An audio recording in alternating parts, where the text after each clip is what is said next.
Бэлгийн монголчууд амжилт радио 88.3 долгион дээр сувгаад харуулсан сонсож байгаа хэрхэм танд өдрийн мэндийг хүргэе. Улаанбаатар хотод 14 цаг 12 минут болсон байна. Радиогийн 2 дугаар студиэс хөтлөгч мөгийн хөтлөгч цэцэг найруулагч Гамбалтын ангаранаар нөгөө тал нэвтрүүлгийг өргөх гэж байна. Өдрийн мөгийн За өдрийн мэнд. Баярлалаа. За нэвтрүүлгийн хамтран ажиллагчаар Wellness-ийг Wellbe Shop-оос гэсүрэтээр Wellbe Shop цэгийн минь хамтран ажиллана. За мөн бизнесээ хамтдаа асаа гэсүрэтээр Lendem минь хамтран ажиллана.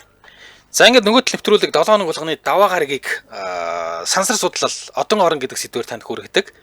Тэ. За бид өнөөдөр сансрын технологи бидний амьдралд гэсэн ийм сонирхолтой сэдвээр ярина. Үнэхээр сонирхолтой сайн зүйлүүдийг үнэхээр энэ нөгөө сансрын технологиос бидний амьдралд бууж ирчээ тий. Тийм байна. Ер нь том ялангуяа технологийн дэвшлүүд бол эхлээд сансар судлалд ашиглагдаж хагаад тэгээд дараа нь иргэний амьдрал руу ордог гэсэн шүү дээ. Бас нөгөө цэрэг зэвсэг гэж ярьдаг тий. Батлан малгасалт. Тий, батлан малгасалт тий. За ер нь бол ингэж байгаа. За ер нь сансар судлал одоо орон ингээ зөндөө удаа ярьлаа. За ер нь нэрийн сансар судлал одоо орон биднэрт ямар хэрэгтэй юм бэ гэдэг тухай ингээд яг ингээд нарийн хөвөл нэрийн үнэхээр хэрэгтэй байт юм байна. За NASA буюу Америк нэгдсэн улсын сансар судлалын агентлаг эхлээд сансарт ашиглаж байгаа дараа нь иргэний хэрэглээ буюу одоо хуучны хэлээр бол улс ардын аж ахуй. Тий, улс ардын аж ахуйд нэвтрүүлсэн ийм технологиудаа spin-off гэж хэлдэг. Тий. За spin-off гэдэг нь бол одоо үгүй өөр одоо үгүй сансрын технологиор ашиглаж агаад энгийн одоо үгүй хэрэглээр эргүүлсэн ийм өөрчилсөн ийм технологиг spin-off гэж хэлнэ. 1976 оноос хойш бүр жил болгон шүү. Бүр NASA 76 оноос эхлээд жил болгон spin-off-ийн тайлыг гаргадаг. Юу хэрэглэгдэж байгаа одоо энэ бид нарт хэрэглэж байгаа гэдэг тайлан гаргадаг. Тий, одоо ингээ сансар судлал дээр ингээ юу хэрэглэгдэж байна, юу ингээ спин-офф буюу энгийн амьдрал руу шилжиж байгаа бай, энгийн амьдрал руу шилжиж байгаа технологиуд юу байна гэдэг.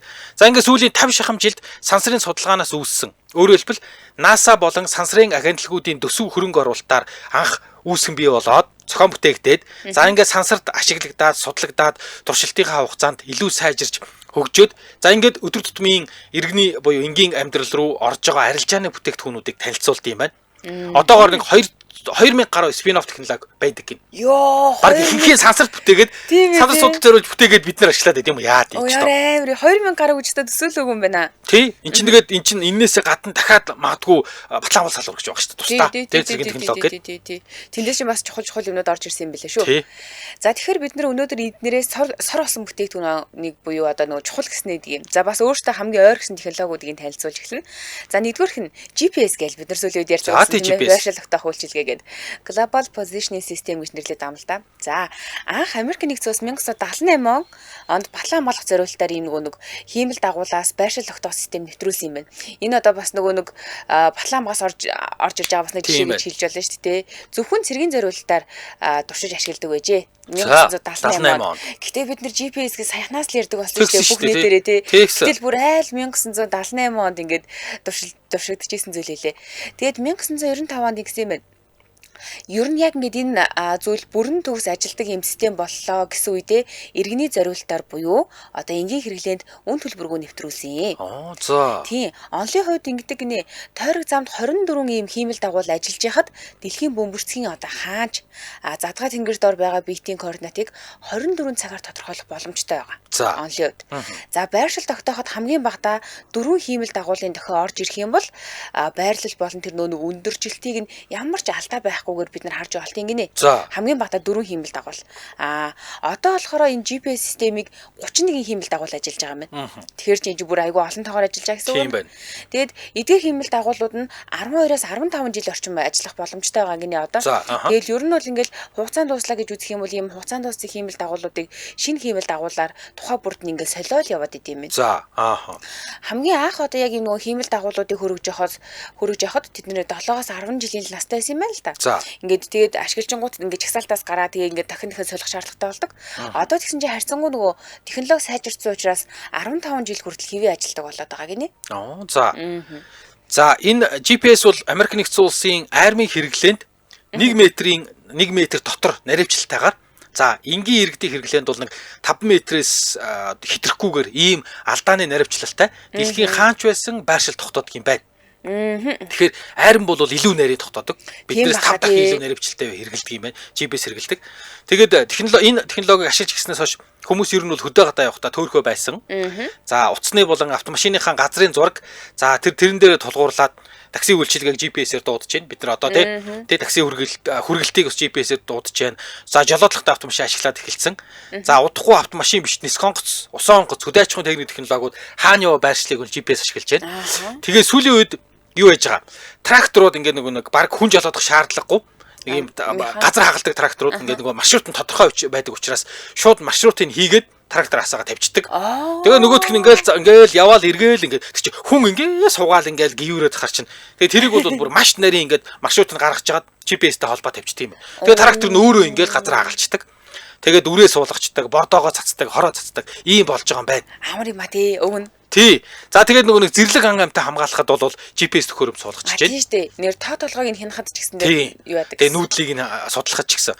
За заан хэрс арслангууд бол ингээд зарим тархан цааст газар бол GPS-тэй байдаг гин.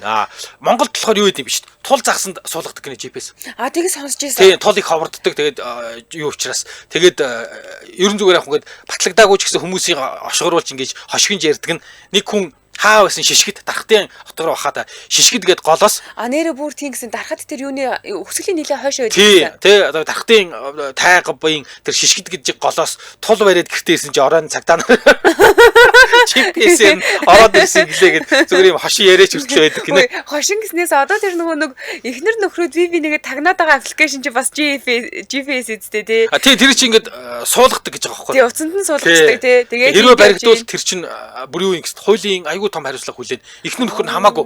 Яагаад гэвэл чи хүний хувийн ус талдаж байгаа. Хэрвээ яг ингээд баригдах юм бол бүр би ингээд миний нөхрөө эхнэр гэсэн ч хамаагүй уучлаараа чи бусдыг тагнасан. Бүр 3 жилүүдээ юуны хууль зөрчиж байгаа гэсэн.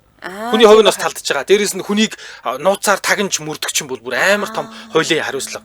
Тэгээ баг шууд шоронд орох гэсэн. Нэг хууль бичсэн байсан. Энэ хошгороод ах юм биш шүү. Хөө яг хуулиар бол та нар баг 3-4 заалтаар юу яан шүү. Борлох гэж шүү. Харин нөгөө нэг скриншот яваад идэв шүү. Ямар үлээ би нөхрийнхөө нөгөө нэг тийм аппликейшн суулгангуудаа хэрэгэлдэггүй аппликейшнуудаа нэг юм дотор хийчихдээ гинэ. Тэрлүү навьяачаа хийцэн. Ерөөсөө мэдгүй хэдэн жил явлаа гэсэн юм. Нууцаар болдог чи аюултай.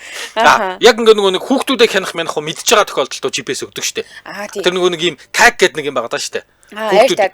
Тий, тэгээ нөгөө хүүхдүүдээ цүнхэнд юм ингээд хийчдэг. Тэгэн гот хүүхд чи хаана явж байгаа GPS-аар нь харсч болдог. За, Улаанбаатар хотод 14 цаг 19 минут болж байна. Хамтран ажиллагчдад танилцуулаад үргэлжлүүлнэ. Wellness-ийг Wellbe Shop-оос гэсэн урайтаагаар Wellbe Shop цэгийн мэн хамтран ажиллана.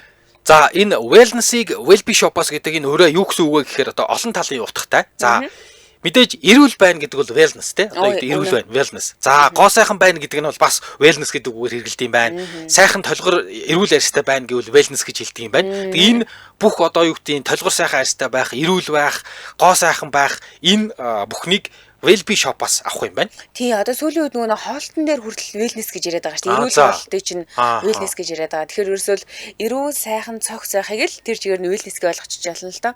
За тэгээд Wellbe Shop-т яг юу худалдаалж ийнэ гэхээр ингэж байгаа. Яг энэ албан ёсоор үс арчилгааны Wella, Londa, Neoxin гэх мэтчлийн энэ брэндүүдийг оруулж ирсэн байгаа байхгүй юу? За ер нь бол Wella, Londa гэхэлэр манай бүсгүүчүүд бүр аягүй сайн тань. Яад гэхээр үсчийн орлоо, шампунь нь ангижруулагч нь одоо жишээлбэл Wella байж жишээтэй, Londa байж жишээтэй. Оюутан байхдаа парадокс гэдэг ингээд лаг үнэтэй гоё одоо юу гэдэг юм бэ? Салон. Хороолын яг өргөөг тий. Тэгээ парадокс автсан бодлого гэж байдаг. Тэгээ тэнд би ингээд орох юмсаа гэж мөрөөддөг гэсэн. Нөх гоё салон. Тэгээ ерөөсөө би нэг өсчинд орохоор дандаа тэн чинь ингээд Wella, Londa гэдэг энэ хоёр ч байдаг. Тэгэнгүүт зүгээр энэ бол өсчдийн зориулсан л юм байна гэж боддог гэсэн. Одоо болохоор хэрэгжилж болохгүй гэж. Харин тий. Одоо бид нар бол нөгөө худалдаж аваад хэрэглэх боломжтой болсон. Энэ Wella-гийн тэр нөгөө улаан шампунь бүр айгүй гоё байд юм аа. Үсийг их гоё эрүүл ялгадаг. За гих мэтчлийн юм чанартай бүтээгдэхүүнүүдийг оруулж ирж байгаа. За зөвхөн үс арчилгаа биш л дээ, арьс арчилгааны бүтээгдэхүүнүүд байгаа. Тэгээд хүссэн газраа хүргүүлээд авах боломжтой гэдэг айгүй гоё байгаа байхгүй юу? Одоо жишээлбэл өнөө өглөө би ингээд үсээ гоожсон чи миний шампунь дуусчлаа штэ. Маргааш өглөө би ингээд мартчихад шампуньгүйгээ байж үл айгүй хачин байгаа байхгүй. Тэгэхээр гэртээ очиод шууд ингээд онлайнаар захиалчих юм бол маргааш өглөө үсээ угаахад асуудалгүй л гэсэн үг байна. За утасныхан дугаар 7711 7171 гэдэг ийм дотооход амар утас байна. 7711 7171 гэдэг утсаар залгаж болно. За эсвэл юун дээр сайт нь болохоор Wellbe Shop-ийг гэдэг сайт руу нороод онлайнаар захиалга өгч болно. За баярлалаа манай нэвтрүүлэгтээ. Wellness-ийг Wellbe Shop-оос гэсэн үрэтэйгээр Wellbe Shop цэгийн хамтран ажиллаа. Та бүхэн Wellbe Shop цэгийн хандаж үзээрэй. За баярлалаа. За сансрын технологийн тухай ярьж байна. Сансрын технологиос энгийн амьдрал руу шилжсэн ийм технологийн тухай. Тийм. За одоо хоёул нөгөө GPS яриад байгаа шүү дээ, тий. Америк нэгдсэн улсын GPS-ийг Оросд болон Хятадд ашиглахгүй. Өөрсдөө тусгай юм GPS юм билээ. За ялангуяа тэр нөгөө төрийн байгууллагууд бүр ашигладаг гэж байгаа байхгүй юу? Өөрсдийн гэсэн GPS-ийг хөгжүүлж ашигладаг гэсэн. За тэгвэл энэ Оросын системийг болохоор GLONASS гэж нэрлэнэ. GLONASS тий. Global Navigation Satellite System гэсэн үгний товчлол юм билээ л дээ. За тэгээ энийг болохоор 1984 оноос хөгжүүлж эхэлсэн. Одоо тэр өөрсдөө ашигладаг гэсэн үг шүү дээ. Тэгээд 95 онд бүрэн ашиглалтанд орсон. Тэгэхээр энэ нөгөө GPS-д яг ижил онд ер нь бол ингээд бүрэн ашиглалтанд орсон юм билэ. 24 хиймэл дагуултай. За наривчлал нь бол 5-аас 10 м гэж байгаа. За.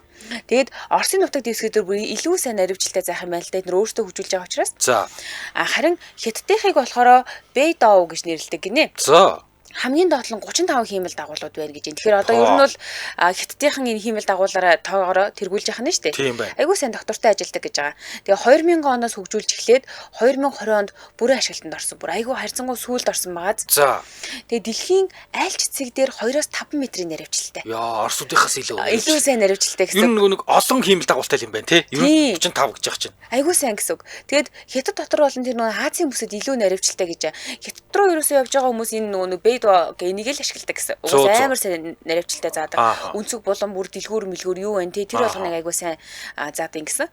Тэгээ Европын сансрын агентлагаас хөргсөн Европын холбооны улсуудын байршил тогтоох систем гэж бас байд юм байна тусдаа. Европын холбооны. За энэ нь болохоор Галилео гэдэг нэртэй. Анхны хиймэл дагуулууд нь 2011 онд хөөрөөд тэгээд туршилтаар ажиллаж эхэлсэн. Харин 2028 оны орчимд яг ингээд бүрэн ашиглалтанд орох төлөвлөгөөтэй байгаа гинэ. Одоогийн байдлаар 3 жил дутуу ба штэ. Хэрвээ яг энэ төлөвлөгөөний дагуу болно гэдэг юм бол нэг юм 30 орчим хиймэл дагуултай. Тэгээ бүр 1 м хүртэлх наривчлалтай юм үйлчлэгийг үзүүлнэ гэж байгаа. 100 м гэдэг чинь амар богино том үстэй тий. Амар сайн наривчлалтай гэсэн үг. Тэр илүү үстэй үнэхээр нарийн. За дараагийн одоо сансрын технологи бол мэдээж хиймэл дагуулын интернет. Зүгээр интернет бол биш, хиймэл дагуулын интернет. За дид бүтц хөгжөөгүй. За хөдөө орон нутаг, уул уурхай, судалгааны бааз, эсвэл агаарын болон усан тээвэр. За бүр нэг онцгой нөхцөл байдалд ажиллаж байгаа харилцаа холбооны зориулалтаагаар энэ хиймэл дагуулын интернетийг ашиглаж байгаа. За одоо бол Starlink байна. SpaceX-ийн тий OneWeb гэж бас хиймэл дагуулын интернет үүд юм байна. Би сонсоогүй юм байна. Тийм байна. Харин Amazon Project Kuiper гэж ийм хиймэл дагуулын интернет үйлчилгээ үзүүлдэг компаниуд байдаг гинэ. Amazon-ийн юм бах та. Тэгээд тусдаа тусдаа өөр юутай юу? Тий, тусдаа юм байна. Тэгээд Монголын хөдөө орон нутагт бол Starlink ашиглаж эхэлж байгаа. Одоо ингээд хүмүүс Starlink-ийн нөгөө нэг антеныг нь машин дээрээ тавьчих юм бол та Монгол орны хаач утсан интернеттэй байгаа. Яг үнэ.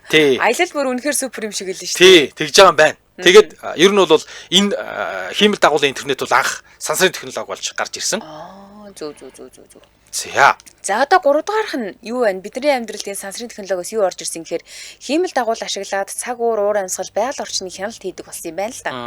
За энэ болохоор мөн л нөгөө аюулгүй байдал гамшигын менежментэнд нөлөөлдөг гинэ. Одоо жишээ аваад ярих юм бол хамгийн наазах нь нөгөө үүлний зураг авд юм байна.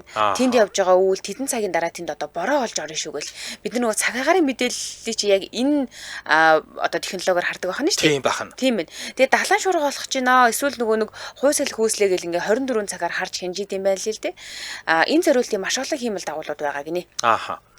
За номхон талаа эзгүй арал дээр ингээд галтуул дэлбэрлээ гэхэд ингээд өнөө цунами яг үүсэх юм уу, үүсэхгүй юм уу те. Долгион аль ирэг дээр одоо хитэн цагийн дараа мэдгэдхийн гэх мэтчлэн ийм зүйлүүдийг хиймэл дагуулаас хараад хянаад сууж идэг байна шүү дээ. За энэс гадна бас өөр юу хяндаг ингээд тэгэхээр хор дутаа тоосчлтыг хяндаг гинэ. Тэгээ ургамлын ногоон бүрхүүл, түүний гандалтан, ган гачиг гэ бүгдийг нь харна. Францын Sentinel гэдэг ийм хиймэл дагуул дэлхийд тойрох хавцтай гадаргын зураг аваад тэгээ тэр зургуудаа шууд ингээд доошо газар руу буюу бид нар руу ингээд илгээчт юм байна.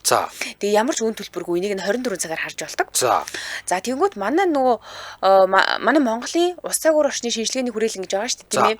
Энэ зургаар үүл, ногоон бүрхүүл, цасан бүрхүүлээ хараад ойн төмөр, хээрийн төмөр гарч ийнү гэдгийг хянаж яадаг гэж байгаа байхгүй юу? Одоо жишээлх юм л ингэж хиймэл дагуулын нөгөө нэг явуулсан зургуудыг ингээ хараад хөө Сүхбаатарын Эрдэнэ цаанд одоо ингээд жишээлбэл төмөр гарлаа. Төмөр гарч штэ гэд онцгой байдлын алба руу ярих нь штэ.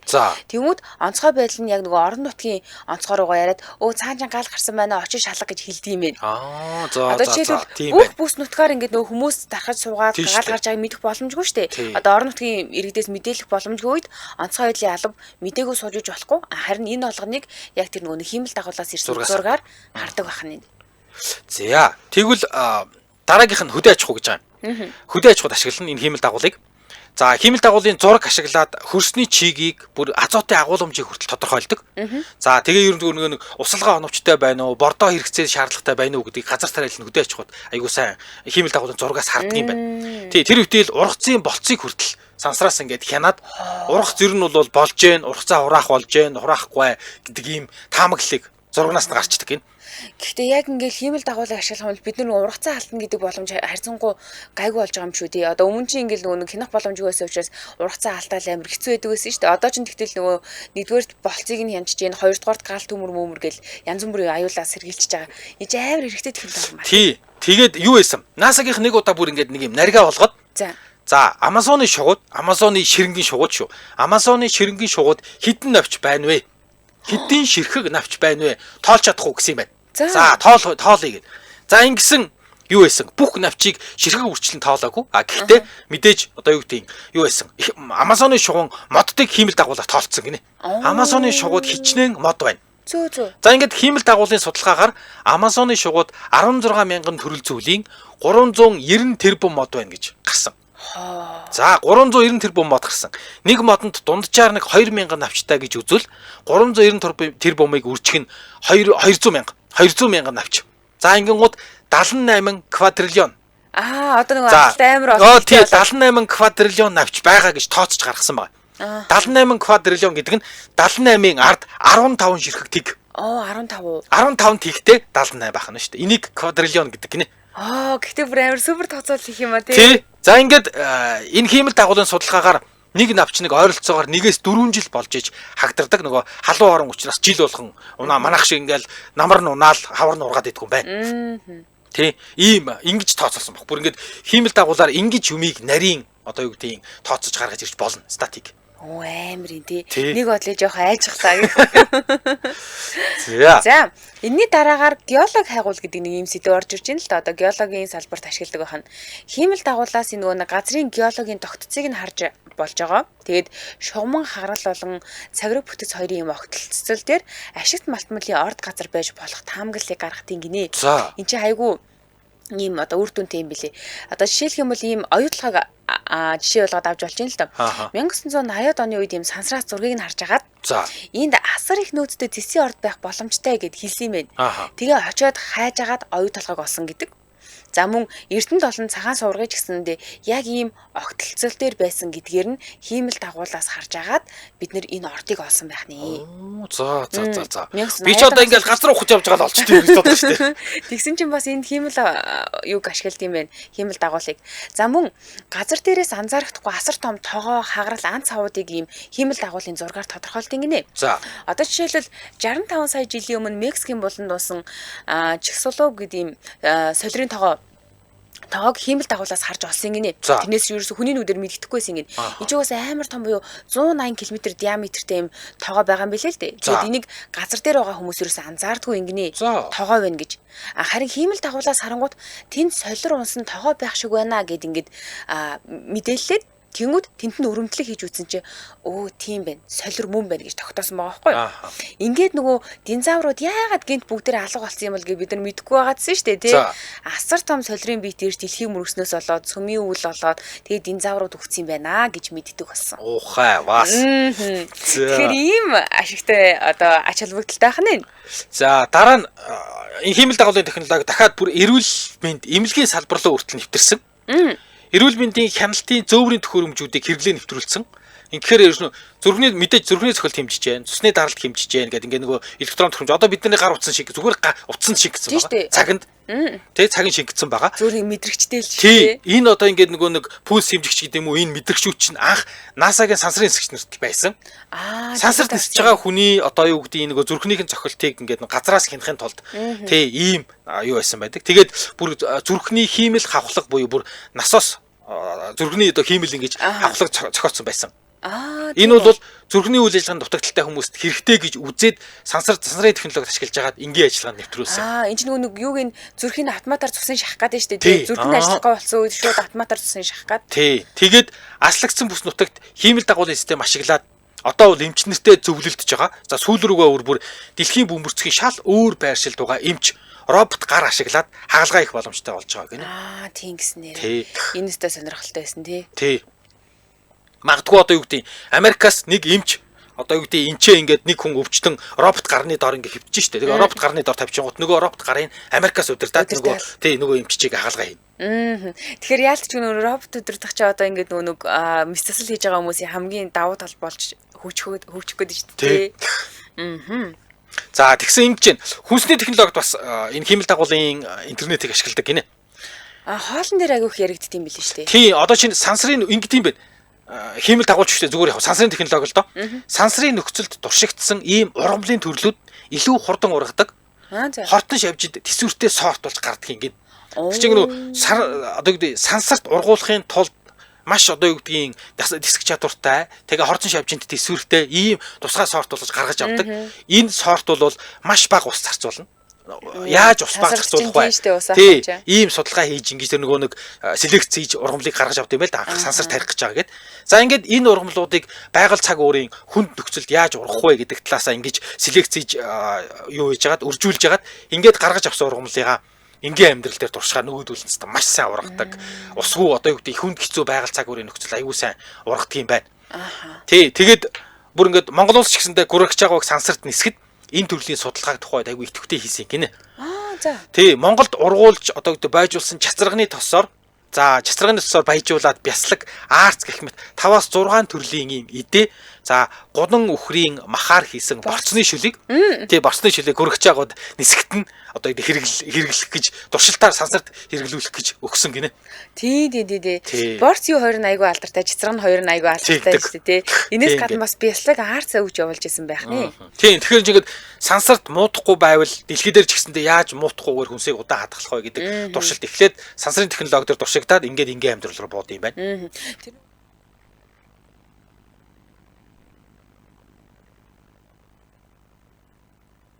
Микэн. За ороод ирлээ уучлаарай. За дараагийнх нь болохоор шинжилгээ ухааны судалгаан дээр яг яаж ашиглагддаг вэ? NASA-д ашиглаж исэн юм уу те энэ сансар судалтай холбоотой технологиуд яг яаж шинжилгээ ухааны салбарт буудын гэдэг яриа л да. За сансрын телескопууд гэж байгаа. Энэ телескопууд бол манай гаригийг биш бүхэл орчлон ертөнцийн талаарх ийм судалгаа мэдлэгийг өргөжүүлж өгдөг. За жишээлх юм бол бид нар нөгөө нэг алсын одод байна, гаригууд байна, галактикуудыг харах боломжийг олгодог. Мэдээж. Тий одоо тэнд тийм галактик байна, энд ийм байна, ийм мандсар байна гэдэг ч юм уу те. Ингиж харагддсан байна, тэгэж гэрэлтдсэн байна гэж бид нар ярьдаг шүү дээ тий. Энэ бүгдийг чинь одоо нөгөө Хаббл дуран эсвэл нөгөө Джеймс Веб гэх мэтчлийн дурангуудаар, сансрын дурангуудаар зургийг нь авч байгаа шүү дээ. За энэ жишээлбэл одоо угаасаа тэр сансарт байгаа технологи тий. За мөн сар ангараг болон бусад гаригууд тэдгээрийн дагуул сарнууд руу одоо явуулсан юм нөгөө судалгааны төхөөрөмжүүд гэж байгаа шүү дээ тий. Энэ төхөөрөмжүүд хүн төрөлхтний шинжилгээ ухааны мэдлэгийн хил хязгаарыг бүр ингээд үргэлж тэлж өгч идэг. Бид нар үргэлж илүү сайн зүйлийг мэдчихийдэг. За жишээлх юм бол ингэж байгаа юм л да. 2 тэрбум жилийн өмнө ангар дээр халуун аршаа урсж ижээ. За. Энийг бид нар энэ технологи байхгүй бол мэдэх боломжгүй шүү дээ. Одоо бид нар ингээл тий. Одоо бид нар чи ингээл гариг хоорондоо аялал хийгээл колонжилж болох юу гариг хайна гэж байгаа шүү дээ. Амьдрал ээж болох. Гэтэл бид нар амьдрал ээж болохыг яг яаж мэдхийн гэхээр ер нь бол энд чи ус байсан юм уу гэдэг хамгийн ихний шалгуур болчиход байгаа шүү дээ. Ингэнгүүт ангар дээр өмнө халуун аршаа урсж исэн юм байна гэдгийг мэднэ гэдэг чинь судалгааны айгуу том ахиц байгаа байхгүй. За ингээд мянган жилийн дараа санчир гаригийн бүслөөр алуу болно гэдэг ч юм уу те. Яг иймэрхүү гойгоо юм чухал сансрын утгаатай холбоотой мэдээллүүдийг бол яг энэ технологи биднэрт одоо шинжилгээ ухааны салбарт бууж ирдэг байна. За 9-т нь технологийн дэвшил буюу за инженерчлэл, програмчлал, за харилцаа холбооны дадлага туршилт хийх замаар дэлхийн агаар мандлыг судлах, за байгаль орчны өгөгдөл ашиглаад эрчим хүч дулааны нэн шин технологи гаргаж хөгжүүлэх ийм нэвтрүүлэх боломжтой болсон. За хамгийн энгийн жишээ бол хиймэлт нар гэдэг төсөл байгаа. Нөгөө нэг хятад чинь биш хятад 2 сартай болно гэсэн нартай биш. Тий. Одоо бол хиймэл нар гэдэг төсөл явж байгаа. Энэ хиймэл нар гэдэг төсөл бол энэ хиймэлт нарыг хүн төрөлхтөн бүтээгээд 160 сая градус буюу одоо ийм 160 сая градустай одоо ийм халуун гаргаж авна. Хоёулаа нэг ярьжсэн тий. Тий. Тэгэнгүүт нарны төвд байдгаас 5 дахин ийм халуун бид нар хиймэл нар гаргаж авна. Ингэх юм бол одоо юу гэдэг. За энэ халууныг цөмийн уруулаар бид нар гаргаад авчлаа. Хиймэл нараа гаргаад. Тэгвэл энэ температура 1000 секунд одоо юу гэдэг. За ийм амар 160 сая градус одоо юу гэдэг ийм халуун цөмийн уруулаар ингээд ийм халууныг гаргаад авчлаа. Гол нь тэрийг удаан хадгалах. Тэсвэрлэж удаан хадгалах.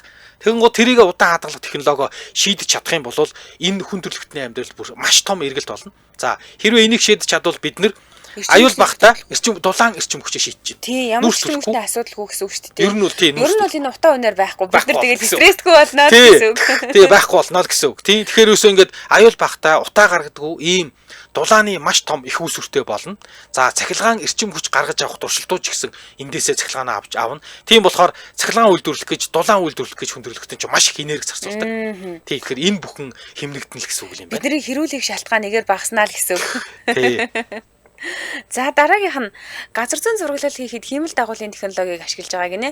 За энэ зориултаар Google Earth, Sentinel, Planet Labs гэх мэтчлийн үнэгүй ашиглах боломжтой програмууд байгаа. За эдгээр яад ингэ тэгэхээр байшин барилга замын нөхцөл байдлыг хараад байгаль орчинд үзүүлэх уул уурхай нөлөөллийг хянаж үнэлгээ хийдэг гинэ.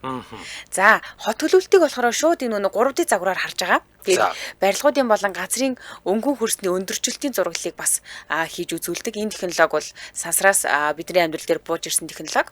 За дараагаар нь сансарт туршигдсан материалууд болон одоо зарим технологиг шууд нийтийн хэрэглээнд гаргаж ашиглаж байна л та. За энэ дээр одоо нэг юм сонирхолтой хэсгүүд байгаа. За жишээлх юм бол нөгөө memory foam гэдэг энэ одоо memory foam гэдэг чинь хөөс, memory гэдэг санах гэсэн үг шүү дээ. Тэгэхээр хэлбэрээ хадгалдаг хөөсөн зэрэг порлон байгаа даа байхгүй юу? Тэгээ энэ порлоноор ор хийж байгаа, дэр хийж байгаа, гутлын уловч хийж байгаа. Нэр тийш дээ. Тийм. Тэгээ яг ингээд би ингээд гიშгэн гут яг миний хിവэр зөвхөн яг миний хөлийн одоо давуу тал судлалын хаашаа миний хөлийн хэлбэрээр яг ингээд хэлбэрчдэг. Амар гоё. Тэгээ одоо нөгөө бид нар сүүлийн нөгөө латекс дэр гэж яриад байгаа шүү дээ.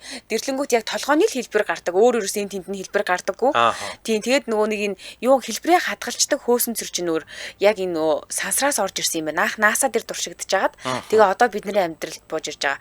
Одоо жишээлбэл яг энэ технологиор хийсэн гудас дэр гэдэг энэ бүтээгдэхүүнүүд нуруу нуусанд ерөөсөө гажилдахгүй. Тэгээ гутлын уловч нь ерөөсөө ингээд хүний нөгөө майх далийг шгэлтийг ингээд засчдаг. Тэгээд хөлд ачаал баг өгдөг гэж байгаа байхгүй. Яг миний хэлбэрийг сандждаг. Тэгэхээр би одоо тэр гутлыг ингээд тэр уловчийг өмсөх болгондоо л амар гоё тухтай мэдрэмж аав. Дахиж өөр ямар ч сайн гутал өмсөд надад одоо тэрэн шиг гоё өмнөшгөө гоё мэдрэмж төрөхгүй гэсэн үг байхгүй юу? Тийм байна. Яг миний хөдлийн хэлбэрээр байгаа учраас. За юу хамтрал гişийн мэдээлэл хүргэчгээд хоёлаа. За тэгээ Улаанбаатарт 14 цаг 39 минут болсон байна. Нэвтрүүлгийн хамтран ажиллагчаар бизнесийн хамтдаа асаа гэсүрэтээр Lendman хамтран ажиллаж байна. За Монголын анхны финтек компани би анх финтек гэж юу гэсэн үг юм болоо гэсэн чинь харин finance technology гэдэг хоёр үгний нийлбэр юм байл шүү дээ. Тийм шүү дээ. Фин тий. Finance буюу фин. Тэгээ технологи гэдэг нь тех. Тэгээ финтек компани гэдэг нь болохоор санхүүгийн үйлчилгээ үзүүлдэг, санхүүгийн үйлчилгээ үзүүлэхдээ технологи ашигладаг ийм компани. Супер юм. Тий. Тэгээд 2016 оноос эхлээд технологийн шийдлийг ашиглаад санхүүгийн үр хөмжийг нэмэгдүүлэх зорилгынхаа хүрээнд барьцаагүй хэрэглээний зээлийг Lendman аппликейшнаар дамжуулаад Монгол улсын санхүүгийн зах зээлд нэвтрүүлсэн анхны финтек компани. Энийг анх гарч хат би айгүй тод сандаг байхгүй. Би дампуурна энэ ямар тэнэг юм хийдэм бэ гэж бодсон. Би бүр бодоод болохгүй. Хүнээс ямар ч барьцаагүйгээр мөнгө зээлнэ. Юу гэсэн үг юм бэ чи алга болно өстэй бүгдээрээ сутгаад алга. Тэгсэн чинь үгүй шүү. Үнэхээр би нөгөө нэг яг юм юунаас ер нь бол ингээ аппликейшнуудаас айгаад идэг байхгүй юу? Миний амьдралаа ганцхан ашиглаж үзсэн аппликейшн бол Lendman. Тэгээд надад бүр ингээд нэг хүн ярьж ирсэн байхгүй юу?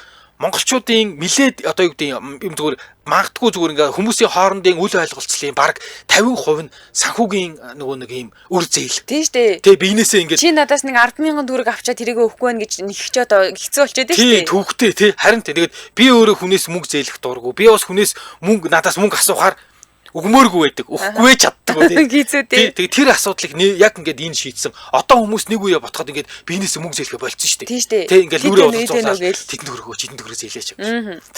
За тэгэхээр дижитал бизнесийн зээл флекси бизнес гэдэг юм зээл юм байл л да үйлчилгээ байгаа. Энийний давуу тал нь юу вэ гэхээр барьцаа хөрөнгө өрөөсөө шаардахгүй, зээл болгосон тохиолдолд авах шимтгэл байхгүй, зөвхөн ашигласан хугацааны хүүгээ тооцож авдаг гэж байгаа. Одоо бид нар чинь энэ тэндээс зээл авахар 1% ингээл шуудгадаад байдаг шүү дээ. Шимтгэл тэр чинь бүр айгүй муухай шудраг бус санагдаад байдаг байхгүй. Зээл авахаас дургүй үрмээр санагдаад байдаг. Тэгвэл лендинг нь бол тийм шимтгэл авахгүй. Тэгээ хүүн 399% буюу хугацаанд төлсөн тохиолдолд хүүн эндээс ингээ бууран авд юм байна. Харин зээлийн хэмжээ нь 500,000-аас 100 сая төгрөг хүртэлх хугацаа нь 128 сар гэж байгаа. Энд чинь 16.5 жил юм шүү дээ. Өөх ийм урт хугацаатай гарав. Тэгэхээр чинь бид нар цард нөгөө нэг амар өндөр төлөлтийн дарамт гэж байхгүй гэсэн үг байхгүй юу? За сард нэг удаа иргэн төлөх нөхцөлтэйгээр тий ингээд 198 сар буюу 16.5 жилээр та 100 сая хүртэл 500,000-аас 100 сая хүртэлийг зээлэх юм байна.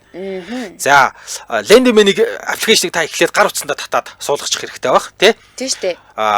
Дэлгэрэнгүй мэдээлэл авъя гэвэл 77 тэг 7 техник гэдэг утас руу залгаарай. 77 тэг 7 техник. За ингээд Facebook дээр лендимен, IG дээр, Instagram дээр лендимен, за X дээр бүр лендимен гэдэг бүгд хаягуудтай.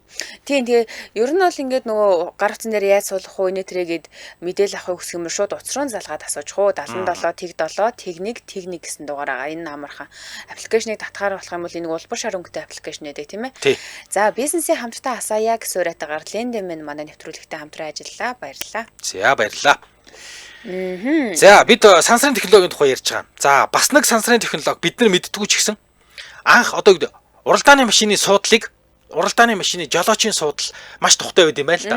Аюулгүй тухтай байдаг. Гэсэн чинь анх уралдааны машины тэр аюулгүй тухтай суудал нь сансрын хэсэгчийн сансрын хөлгийн суудал байсан гинэ. Хамгийн анх. Тийм суудал дээр сууж хөөдөг. Тий, хөөрдөг. Тэгж жагаад маш эвтэйхэн тав тухтай дээрэс нь үнэхээр аюулгүй учраас нэг илүү эрсдэл өндөртэй учраас маш хурдтай тавьдаг ийм уралдааны машин дээр энэ суудлыг хэрглэж эхэлсэн. За тэр суудал бол ерөөсөө зурагддаггүй. Халцар дээрэс нь бас ийм байдаг гинэ. Одоо сансарт ашиглагддаг ийм нүдний шил байдаг. Нүдний шил. Ерөөсөө зурагдахгүй. Ямар гоё. Халцрахгүй. Ийм нүдний шил байдаг гинэ. Супер. Тэгээд материалаар хийд юм л доо. Хэмитгүй харин тий. Одоо нүдний шил ингээд зургачдаг ч айгу түүхтэй тий. Зургачдаг. За ингээд юу яачдаг халцарчдаг тий. Тэгэнгүүт ийм халцардгүй зургддгүй нүдний шил хийгээд нааса шууд энгийн хэрэгцээнд худалдаанд гаргацсан гин. Ийм шил байдаг гин. За. Тий. За гар утасны камер бол анх сансарт анх одоо юу гэдгийг ашиглагдсан юм байна. Хамгийн анх. Гэхдээ яасан гэж чинь сансрын хэсэгч нарыг нөгөө газартаа ингээд холбоо барихтаа энд ингээд тэр ингээд нар ингээд ярихаар нөгөө газраас нөгөө нислэгээ өдөрдөх төвийнхэн болохоор ингээд харахгүй штэ наадах чи. Тий. Харахгүй байна гэд тий. Яа болдгсон бол чиний хараад байгааг би зэрэгцээд хараад ярмаар авах юм аа. Тий. Гээд тэгж жагаад ингээд ер нь бол яа ингээд гөрөлгөл хараад ярддаг болмаар авах юм. Гиснээс дагуу шууд гар утсанд нь камер суулгаад тий тэгээд миний харж байгаа ч гэсэн чи давхар хараад тэгээ ингээд уцаар ярих. Одоо бид нар гар утсыг камерыг төсөлж чадахгүй тий. Тий шүү дээ бүр үнэхээр барахгүй. Тий ий байт юм байна. Дээрэс нь шүдний ийм орсгой дали тэгшилдэг аппарат байдаг гэнэ сансрын. Үгүй энэ нь шүдний аппарат уу бидний зүгээд байдаг. Юу байдаг гэн? Тий шүд болгон дээр ингээд нааж агаад бүр шиг ийм хатуу төмөр хийж тэгшилдэг шүү дээ. Шүдний аппарат шуугдаг. Тий тэгэнгүүт наасаа болохоор ийм тунгалаг өнгөтэй суур тунгалаг өнгөтэй чиглүүлэгч гаргаж авсан гэнэ одоо. Тэгэхээр одоо хараа шүдний аппарат зүүс нь мэдэгдэхгүй. Ямар гоё. Тий. Аппаратаа ингээл нөгөө харуулхаас юм барихаас хичээд байдаг шүү дээ. Тий, одноо бол одоо ингээд ийм технологи NASA дайлидыг нэвтэрсэн байгаа. Ямар гоё. Юу ч ингээд шүд чи зүв зүгээр тунгалаг учраас шүдэндээ та юу зүвгөөг юм шиг тэгсэн юм аппараттай шүдний аппараттай. Энэ ч нөгөө жингүүдэлд орохоор хүний ясны бүтцэн өөрчлөлт ордог гэж яриад байдаг. Магадгүй шүдэн суларч малардаг юм бах та. Тэгээ хэргэлдэг баг. Би ийм хүн сонсож байсан санагдаад ах юм. За. За энэний дараагаар нарны тойл буюу нарны зэ хураагаараа. За тийм баг. Энэ бол яг сансраас орж ирсэн. 1960-аад оноос хойш сансарт нөгөө удаан хугацаагаар ажиллах баг бүх сансрын хөлгүүд эрчим хүчний нарны зэ хураагаараа шийдэж эхэлсэн юм байлээ. Тэгээ эхлээд сансрын технологи байсан. За явандаа өн өртөх нь буурснаар дид бүтэц хөгжөөгүй аслагдсан бүс нутагт эрчим хүчний их усруу болгож ашиглах ийм зорилгоор нарны зэ хураагаарыг ашиглаж эхэлсэн шүү дээ. Ер нь л одоо манай нөгөө хөдөөгийн малчид ч гэсэндээ айл болгонд ийм гэрийнх нь гадаа байгаа шүү дээ тий. Одоо лав бариха болцсон байна гэж бодохгүй юу тий. Тийм шүү дээ. Йоо. Бид нар шинэгсэн зүгээр наа хүүгд огт бүр лаан олдохгүй гурван хоргол тавьж байгаа. Тий өөхөн дин гэдэг байж тэрийг нэг юм хөгийн ёо. Баяг нэг хүнгээ ингэж тусааж байна. Энэ гурван хоргол тий. Яг тий. Тийм тэгэхээр чи одоо энэ технологи ачаар хөдөө байгаа хүмүүс маань одоо зурагтаа үзчих чинь тийм ээ гэрлээ асааж чинь утсаа цэнгэлж чинь хөргөгч угаалгын машин ажиллуулж чинь хөргөгч угаалгын машин чинь хөдөөгийн амьдрал бүр айгүй хэрэгтэй шүү дээ тий бүр 110 ажилладаг болсон юм л шүү дээ тий тийм хөргөгч угаалгын машин болсон юм билээ. За эрдэмтэд инфра улаан туяа ашигласан алсын зайнаас юм халуун хэмжээч төхөөрөмж бүтээсэн. За эхлээд энэ сансрын хөлөг хөөрөхөд тэр хавийн нөгөө нэг юм түлш шатаад гарааны талбай дээр яг хэдэн градусын халуун болоод байгааг мэдэх хэрэгсэл байсан юм байна. За тийхгүй болохоор нөгөө нэг ойр хавьд байгаа юмснууд чинь ингээд шатаад хайлж штэ хэдэн градус гэдэг мэдэхгүй байгаа юм чаа. За дараа нь энэ нь болохоор нөгөө бэлэн термометрээр хиймэл дагуулууд айл нэг гараг дээр ингээд нөгөө буухгүйгээр тойрог замаас нь шууд гадаргын температурыг хэмжих багжуулж хувирсан. Одоо бид нар ангараг дээр хэдэн градус байгаа эсвэл цанчир хэдэн градус будад тэгж халдаг гэж яриад байдаг шүү дээ. Будад хамгийн халуун гэл тэрий чинь яг энэ технологиор гадаргынхын тэр халууныг хэмжиж авдаг байна шүү дээ. За ингээд энэ явандаа автотехник нэвтэрсэн гэж байгаа байхгүй юу? За жишээлх юм бол автомашины мотор хэдэн градус халаад байгааг харахгүйгээр зайнаас хэмждэг болсон. За тэгвэл эцэст нь энэ технологи яасан гэхээр хүний халууныг хэмждэг болж байгаа байхгүй юу? Тийм нэг юм гар буур шиг улаан юм тусаачдаг тэгээд гурав. Тий нөгөө бид нар COVID-19-аар айгүй дэлхийд даяараа өргөн хэрэгэлсэн шүү дээ тий. Хүний халууныг хэмжихийн тулд заавал ингээд нөгөө суганд нь ч юм уу аманд нь ч юм уу ингээд нөгөө шил хийгээд авах шаардлага байхгүй. Духан дээр нэг юм улаан гэрэл тусгалаа. Тэгээд тэр чинь юм дулаан мэдрэгчтэй камер байгаа байхгүй юу? Тэгэл тэрүүгээр ингээд нөгөө бүх нийтийн газар явж байгаа хүний халууныг ингээд бүр хэмжиждэг болсон. Гэтэ энэ технологич бүр амар исэн шүү дээ. Амар олон хүн ингээд масктай явж хахад тэр халуунтай байна гэл ингээд шууд улаан сум заагаал тий. Амар. За бас нэг айгу марцсан юм заа. Тоос сурагч шүү. Тоос сурагч эхлээд сансрын технологиэс гинэ. Тоос сурагч сансарт яах гэж байгаа юм бол? Ингэсэн гин. Нөгөө жижиг уртсуудыг сордог байсан юм болов уу? Үгүй гинэ. Ингэсэн байна. Анх ингээд нөгөө саран дээр хүн буулаа штэ. Саран дээр буухт нь тоос сурагч өгж явуулсан гин. Тэгсэн чи яасан гэж чи нөгөө сарны хөрснөөс ингээд хурцдэж ингэж авахгүйгээр тоос сорогчоор ингээд соруулаад тэгээд нөгөө тоос сорогч нь сорсон сарныхаа юуг дээжийг авцарсан. Тий ингэж байна. Одоо тэр дээжин дээр нүр зөндөө олон юмнууд ургуулж мургуулаад сарн дээр юм ургах боломжтой гэдэг үлээ юу гэдэг мэдгүй. Ямар ч хэлсэн гэдэг. Дараагийнх нь болохоор сансрын технологи гэж байгаад ингээ хэрэглээ нэвтэрсэн зүйл утасгүй чихвч. Ер нь утасгүй технологи. Мэдээж энэ бол ойлгомжтой байх тий. Анх сансрын станц дээр ажиллаж байгаа сансрын сэтгнээс зориулаад батарейгаар ажилладаг ийм утасгүй чихвч микрофон цохон бүтээсэн юм. Тэднэрт илүү таатай амар ажиллах байдлаар. Энэ нь хожим арилжааны зориултаар ингээд юу байсан гарсан. За утасгүй чихвч биш. Бүх утасгүй төхөөрөмжүүд энэ сансарт анх ашиглагдсан. Тэр үедээ автомат отвертика буюу манайхан бол аптирк гэж хэлдэг. Тий. Автомат аптирк байдгүй бахта гэж нэг сансрын хэсэг чинь санаа алдаад тий. Тэгээд ийм утасгүй батарейгаар ажилладаг ийм аптирк сансарт. Одоо бол дэрэл гэж яриад байсан. Тий. Тэгсэн чинь нөгөө сансрын хэсэг чинь энэ өстэй гоё эвтэйхэн ингээд гэртээ авцраад тэрийг хэрглэж ягаад найзууд нь хараад ямар гоё багж байна гэд тэгэл энэ бол ерөөсөө ингээд хошуугийн солиол ингээд өрөм таслагч болоод ингээд сүүл рүүгээ барилгын салбар руу хамгийн чухал багж олоо явцсан. Одоо яг нөгөө энэ салбарт ажилладаг хүмүүсийн хамгийн гол хэрэглэгдэх нь шүү дээ. За дараагаар нь дулаан хадгалах бүтээлэг энэ бол бас сансраас ирсэн технологи. Анх сансрын нисгэгчнэр дэлхийн хаанч бууж олно гэж тооцоолоод одоо энэ нөгөө хаан чамаагүй хүүтэн газар буучих юм л хэцүү шүү дээ. Хүүтэн бүсэд буучих юм бол одоо тэгээд нөгөө аврах баг очиж амжихаас өмнө хөлдөөд өчөх байхгүй юу. Тэгээд энэ эрсдлээс нь хамгаалаад ийм дулаан хадгалаг мөнгөлөг өнгөтэй бүтээлэг зохион бүтээсэн юм байна. За. Одоо энийг нь онцгой байдал аврах албаныхаа ашиглалын гинэ. Тэгээ сүүлийн үед бүр нөгөө аптекуудад яг ингээд нөгөө нэг юм анхны түргэн тусламж гэж яддаг шүү дээ. Түргэн тусламжийн багц гээд тэн дотор бүр худалдаалдаг болсон гэж байна шүү дээ. Оо тийм үү? Дулаан хадгалах бүтээлэг гэж байгаа. Хүүтэн байх юм ба шууд тэрийг нөмрөөд ингээд дулаанаа хадгалаад даарахгүй хөлдөхгүй гэсэн үг. За утаа мэдрэгч. Энэ болохоор бас л анх нөгөө сансрын хөлөг дотор утаа төмөр гарч байгааг мэдрэх зорилттой бүтээгдсэн. Тэгээ явандаа айл өрх албан байгууллагуудыг хэрэглэн дэвтэрсэн. Энэ бол бас чухал. За тий. За энэс гадна айгүй сонин заяа. Жохон галзуу сонсогдож магадгүй. Гэхдээ нүдний лазер хагалгаа сансраас бууж ирсэн технологи юм байна. Яаж? За ингэж байгаа. Анх сансрын нисгэгч нарын хараа мууцсан тохиолдолд хараагаа тэгэлж исэн юм байна. За. Тэгээ энэ үйлчилгээг анх сансрын нисгэгч хийдэг байж хагаад явандаа ингээр гэлэн дэвтэрсэн гэж байгаа. Оо, тийм үү. Сонирн байгааз. За, ус цэвэршүүлэх төхөөрөмж. Энийг бол хоёул өмнө ярьжсэн шүү дээ, тий. Нэг ингээл өтгөн шингэнээ цэвэршүүлээл хэрэглээд идэг гээд. Тэгээ чи хамгийн гол нь энэ бүр дээд зэрэгээр цэвэршүүлдэг. Одоо бүр ингээд дэлхий дээр бидний ууж байгаа унтны уснаас ч цэвэрхэн ус ингэж цэвэршүүлээд уугаад байгаа. Одоо тэр шээс хөлс амьсгалаас гарч байгаа усны уурыг шүүгээд тэгээд буцаага цэвэрлээд цэвэрлэх.